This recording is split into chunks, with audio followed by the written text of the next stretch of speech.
పైసాకి ఇస్తారండి నీకు ice cream. డబ్బులు ఉన్నాయి నా దగ్గర ఒకటి. నాన్న అడుగు ఇస్తాడు. నాన్నని నువ్వే కదా నాన్నవి. చెప్పు. నేను స్కూల్కి పోతలే, నా దగ్గర డబ్బులు ఎందుకు ఉంటాయి? నేను కొనిస్తా కదూ. సరే కొని. దిక్కులు వచ్చింది తిరుగుడు రాకూడదు. నేను వచ్చినాక తీస్తా. సరే. నా దగ్గర డబ్బులు ఉన్నాయి. సరే. ఒక ఐస్ క్రీమ్ వస్తుంది. ఒక్క ఐస్ క్రీమ్ సరే.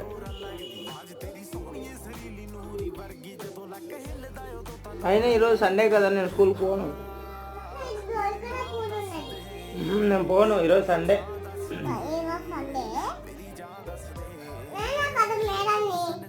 నువ్వు అమ్మవు కదా, మేడం ఎందుకు అవుతావు?